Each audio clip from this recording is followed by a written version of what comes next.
So today we're going to be comparing the Everlane Day Heel with the Everlane Day High Heel.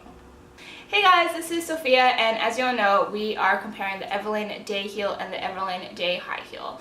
It's no surprise that I really love Everlane, especially their shoes, because I just love the silhouette of them. So today I'm comparing them. They were really kind enough to gift me these two pairs of shoes because I was really interested in bringing you something different that I haven't seen anyone else do before. Obviously, these shoes are very popular, so there's a ton of reviews on them specifically, individually, on both YouTube, Instagram, and even on blog posts. But I really just wanted to compare them because they're basically the same shoe and the only difference is the heel height. So there are several points that I want to get across today in this comparison, and I even have it written down because, you know, I'm terrible at memorizing anything. So the few things I'm going to chat about is the heel height, comfort, price, material, breaking in, and in general, which is better. I know this video is going to be semi-long, so I'm going to leave the timestamps for each of the sections in the description box. If you're only interested in knowing part of it, then you can just go ahead and click on the timestamp and it'll just jump you straight to the part of the video you care most about. Without further ado, let's just go right into it.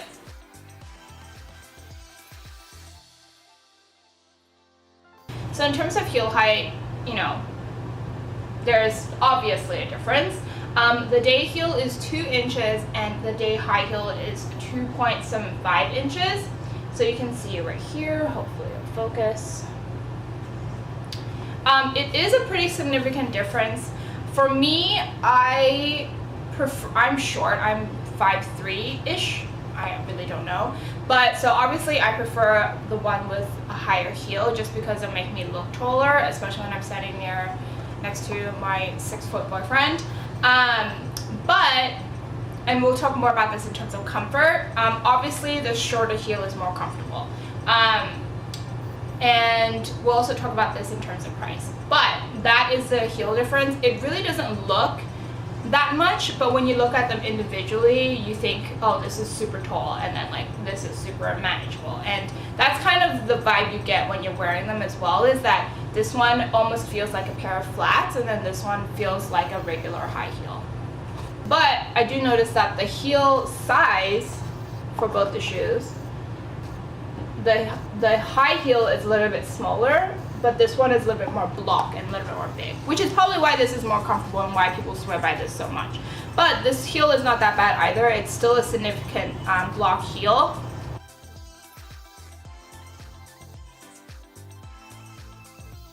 So in terms of comfort, they're basically the same shoe, and the only difference is, as I just pointed out, is the heel height. When you're wearing them, they're both very comfortable on the feet in general. My only gripe with them, which I actually feel bad saying this just because they did very kindly give me these shoes, and it's not that I'm hating on them at all, but for both of these, because they're the same shoe, the sole right here is a little bit thinner than I want it to be, considering the fact that it's a heel. And for the day heel, I will say I barely noticed it. It's only when I'm wearing the high heel that I kind of really want that extra cushion at the bottom, just for an added comfort, because the heel is higher than I normally wear, so I do want a little bit more padding at the bottom here.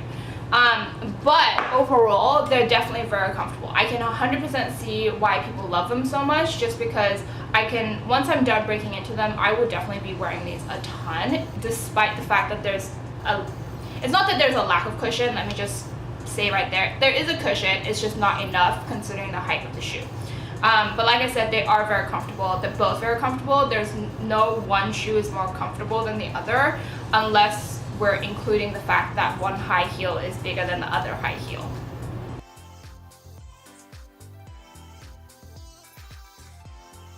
I was actually really surprised. I thought the day heel would be cheaper considering the heel height, but they're actually the same price.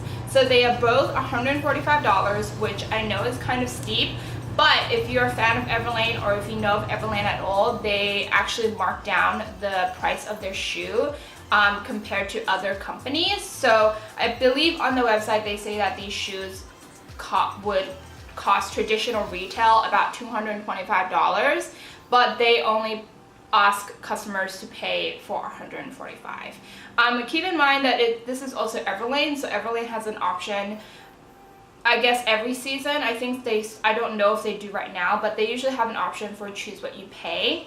And for those who don't know what choose what you pay is basically they give you price options.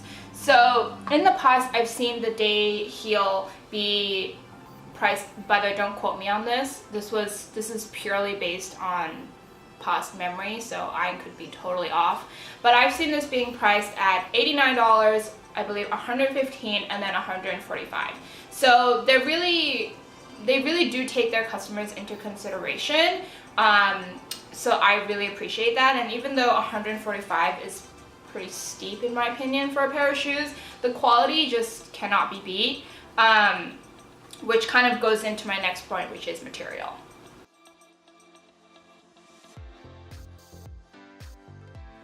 So when Everlane approached me, that's not true, I approached them because, to be honest, I love their brand and they're one of the few brands that I would actively work for.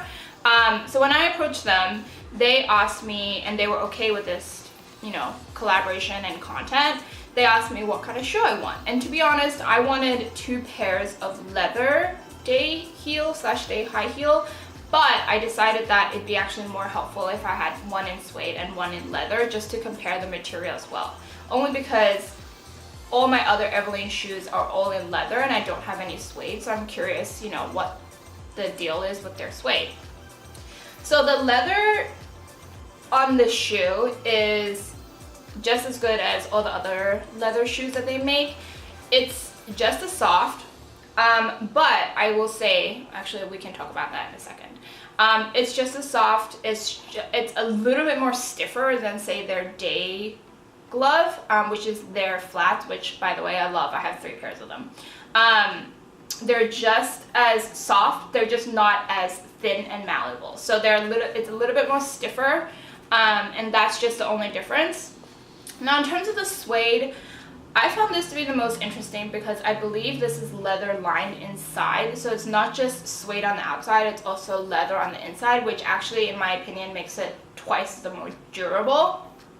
The suede goes all the way down to the heel part. I do wish that for the day high heel, the leather also extended to the heel part. I don't really know why they didn't do that, but that is for the day heel. Most of the color options, the material usually does extend to the heel part, so you can definitely be sure that that's just always going to be a thing. But when it does come to material, this suede is actually really nice. I spilled some soup on it and there's a little bit of a stain. I don't know if you can see that.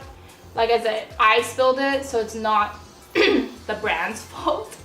But I will say that I don't think I'm a big fan of suede on shoes after this. Like I said, it's not Everlane's fault. It's just more like I realized that when suede is on a shoe, it makes it more stiff. It's a little bit harder to break into. Like when I was wearing this, I noticed that my toes had a little bit less wiggle room and I was less able to extend my toes a little bit more. Like I felt like it was constantly being squished down, versus even though this is higher, when I was wearing this, I was able to squish my, like wiggle my toes a little bit more, and it was a little bit more comfortable in that regard. So that's just something to keep in mind. I'm not going to show my feet, but my big toe, like, not juts out, but it's like it kind of flares up a little bit. So that's also the comfort part, is like for the leather shoe, because it's a little bit more malleable than the suede, you can see my big toe jutting out, but it also does make my big toe a little bit more comfortable than the suede, which kind of pushes everything down and flattens my toe.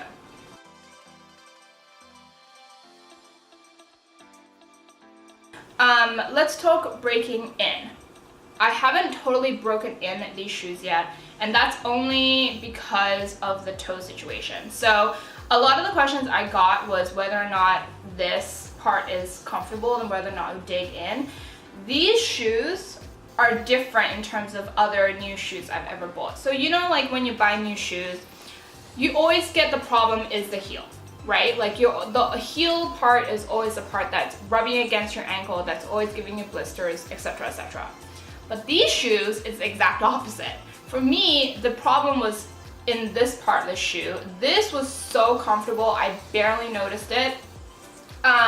This part was the one that kind of hurt my feet after a while, and it wasn't even just the sole. I know I talked about that briefly. The sole wasn't even the issue. It was the fact that it doesn't come, like, it's pretty flat. It just goes up like this, and it doesn't take into account that the feet slants up and doesn't just go up, and you know what I mean?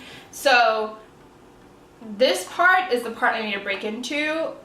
For the most part, the leather one is already somewhat broken into. Like you can see, I've already kind of made a dent right here.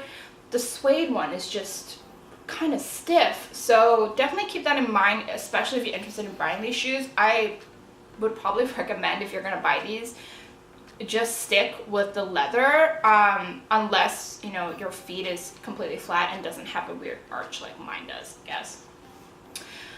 So let's talk sizing.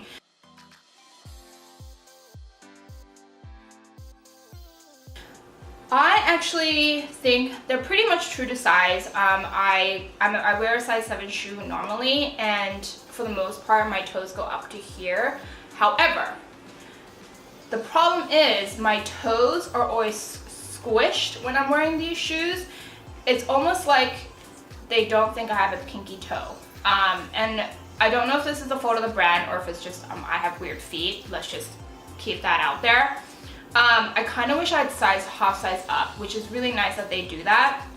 Just because I feel like if I sized halfway up, it would allow a little bit more room for my toes, and then my toes would be about here, and then it won't be as squished. Because my toes go almost extend all the way to the edge, like this part of the shoe just kind of doesn't help for the fact that I have a pinky toe. So that's my only gripe in terms of sizing. If you live in New York or are traveling to New York and are interested in these shoes, actually I think they also have a store in San Francisco.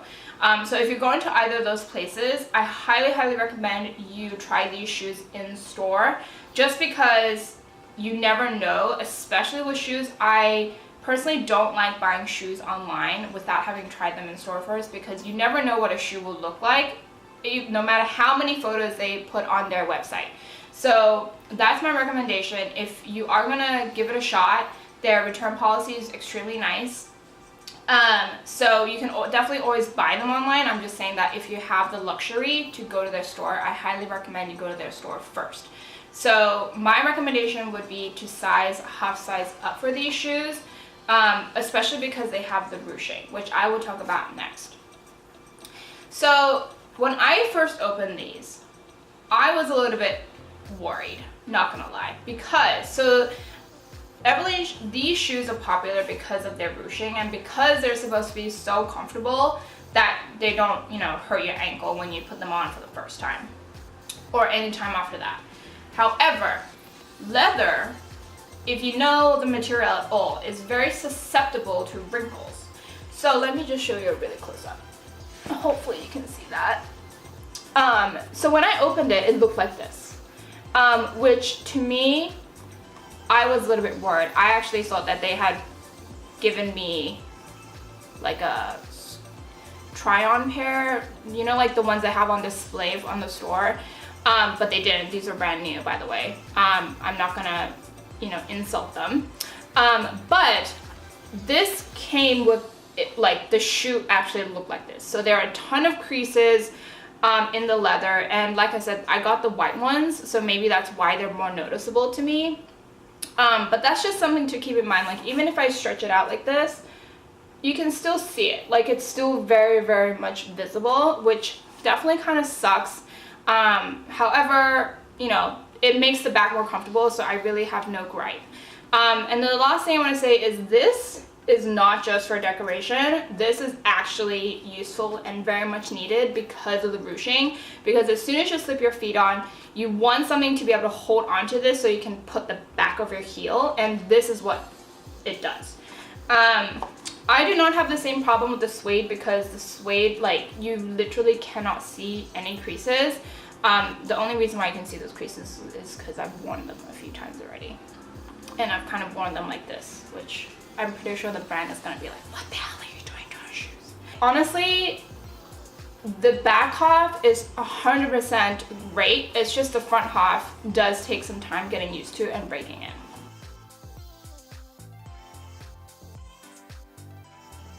Let's just answer the good old question, which is better? So, as soon as Everlane came out with these shoes, I immediately was like, this is gonna be my wedding shoe. And after having worn it, I am still 100% standing by that statement. This is basically gonna be my wedding shoe unless they come out with a heel that's all white as well. Then that will become my wedding shoe. But for now, this is my wedding shoe. So thank you, Everlane. But yeah, like I 100% love these, the way they look, the way they feel. I just need to spend some time breaking into them. However, if we're talking about daily use, I still think this is better. If you're working in an office and you want to be wearing a little bit of heel height every day, that's comfortable. That is also comfortable for when you're commuting to work. You don't have to change your shoes out, etc., etc. This is your best bet, honestly. When I was wearing these, I barely noticed the heel, but it did give me a height, like 2 inches. That's not insignificant height amount. So I definitely think if you're an everyday person, you should wear these. If you're tall, also just go for these. I only go for these because I'm short. So yeah, like honestly, this is worth the hype. I will say that right now. I can 100% see why people love it so much, or just these two in general. But they do have some differences. Like I said, it's material, it's the heel height, it's the comfort level, it's the breaking in process. But like overall, even though I noticed all those differences, they're not that different. Anyways, I hope you found this review helpful. I have been spending some time with these shoes, and honestly, I've also been taking a break from them because my pinky toe needs a breather room. But I do love them. I still stand by them. I still think Everlane does make the best shoes in the market. I actually have so many pairs of shoes that when I was counting them off to my boyfriend, he actually gave me a look. Let's see how much I have. I have 7 pair of Everlane shoes, and I'm pretty sure I'm also going to be getting their tread sneakers, which even though they're considering a different brand, I still think of it as Everlane. So I'm going to have 8, and then probably around the time when I get 10, I'll probably do an Everlane shoe video. Unless you're not interested. If you're not interested, let me know in the comments down below. I hope this review and comparison was helpful to you. I know a lot of people have been debating between one or the other, so I hope this was helpful. And if you have any questions about the differences that I did not cover, definitely let me know in the comments down below. Or you can always DM me on Instagram, and I'm pretty active on there, so I'll be sure to answer you for sure. I hope you have a great rest of the week, and I will see you next time for another video. Bye!